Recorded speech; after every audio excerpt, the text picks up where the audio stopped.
Pregnancy రావడానికి right age అనేది ఏంటి? హలో వ్యూవర్స్, నమస్తే. నేను doctor Maitri, fertility expert, Maitrishri fertility centre. So ఈ ప్రెగ్నెన్సీ గురించి ప్రయత్నించడానికి పర్టిక్యులర్గా ఏ ఏజ్ అనేది ఐడియల్?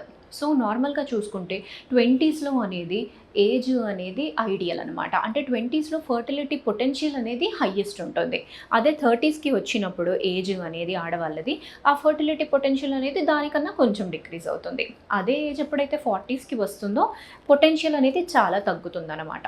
అందుకు రైట్ ఏజ్ అంటే డెఫినెట్లీ 20s. బట్ ఈ మధ్యకాలంలో మనం పేషెంట్స్ని చూస్తున్నప్పుడు మ్యాక్సిమం మోస్ట్ ఆఫ్ ద పేషెంట్స్కి ఇప్పుడు కెరీర్ ఓరియంటెడ్ వల్లనన్నా కానీ, దేని వల్లనన్నా కానీ, వర్క్ ప్రెషర్స్ వల్లనన్నా కానీ మెయిన్గా మ్యారేజ్ అనేది లేట్ జరుగుతుంది. మ్యారేజ్ అనేది లేట్ అయినప్పుడు తర్వాత ప్రెగ్నెన్సీకి అనేది ప్లాన్ చేసుకునేది కూడా అప్పుడు కూడా కొంచెం ఏజ్ అనేది దాటిన తర్వాతే చేసుకుంటున్నారు. సో ఈ కారణాల వల్లే మనకి ఫర్టిలిటీ ఇష్యూస్ అనేవి కూడా కొంచెం ఎక్కువగా కనపడుతున్నాయి. అండ్ ముందు కాలం కన్నా ఈ కాలంలో మనకి ఫర్టిలిటీ ఇష్యూస్ అనేవి ఎక్కువగా ఈ అన్ని రీజన్స్ వల్లే చూస్తున్నాం. మనం ఎక్స్పోజ్ అయ్యే కండిషన్స్ అయినా కానీ, ఎన్వైర్మెంటల్ కండిషన్స్ అయినా, లేకపోతే మన ఫుడ్ హ్యాబిట్స్ అయినా కానీ, మన లైఫ్ స్టైల్ అయినా కానీ, డెఫినెట్గా మన పేరెంట్స్ది, గ్రాండ్ పేరెంట్స్ది ఎలా అయితే ఉందో మన ఏజ్లో మాత్రం అలా లేదు. దానివల్లనే ఈ మధ్యకాలంలో ఎక్కువగా ఇష్యూస్ అనేవి చూస్తున్నాము.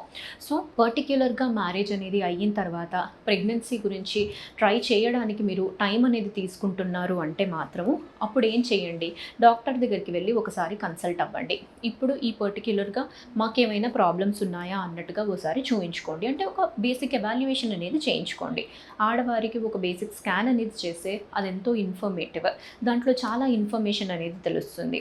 గర్భసంచి ఎలా ఉంది, అండాశయాలు ఎలా ఉన్నాయి, దాంట్లో ఏమైనా సమస్యలు అనేవి ఉన్నాయా, తర్వాత మగవారికి ఏమైనా వీర్య కణాలలో ఇబ్బంది ఏమన్నా ఉందా అని చూడడానికి ఒక బేసిక్ 7 అనాలిసిస్ టెస్ట్ అనేది చేస్తే సరిపోతుంది. సో ఈ టెస్ట్లు అనేవి అయిన తర్వాత ఎటువంటి సమస్యలు అనేవి మీలో లేవు అంటే మీరు అనుకున్నట్టుగా అంతే గ్యాప్ తర్వాత ప్రయత్నించవచ్చు. ఒకవేళ ఏమైనా సమస్యలు అనేవి బయటపడ్డాయి అంటే మాత్రం మీరేమైనా ఇంకా ఎర్లీగా ప్లాన్ చేయాలా, లేదు అంటే ఇంకా కొన్ని ఆప్షన్స్ కూడా ఉంటాయి. ఫర్ ఎగ్జాంపుల్ మీరు ఐవీఎఫ్కి వెళ్ళాలి అనేది కంపల్సరీ అనుకోండి. మీరు ఎంబ్రియోస్ అనేవి ప్రిపేర్ చేసుకొని మీరు ఎప్పుడైతే రెడీగా ఉన్నారో అప్పుడే ట్రాన్స్ఫర్ అనేది చేయించుకోవచ్చు. ఎంబ్రియోస్ అనేవి ఎన్ని రోజులైనా కానీ ఫ్రీజింగ్లో అనేది మెయింటైన్ అవుతాయి. అదేవిధంగా వాటి క్వాలిటీ కూడా మెయింటైన్ అవుతుంది. సో ఇలాంటివన్నీ విషయాలు అనేది కూడా ఎప్పుడు మనకు తెలుస్తుంది, డాక్టర్ని కన్సల్ట్ అయితేనే తెలుస్తుంది. అందుకు మీకు ఎటువంటి ఇష్యూస్ అనేవి ఉన్నా కానీ, ఎటువంటి డౌట్స్ అనేవి ఉన్నా, క్వేరీస్ ఉన్నా కానీ మీరు ఫస్ట్ డాక్టర్ని కన్సల్ట్ అయ్యి దాని రిలేటెడ్ ఇన్ఫర్మేషన్ అంతా తెలుసుకున్న తర్వాతే ఫర్దర్గా ప్లాన్ చేస్తే నెక్స్ట్ ప్రెగ్నెన్సీ అనేది ఈజీగా వస్తుందండి. Thank you.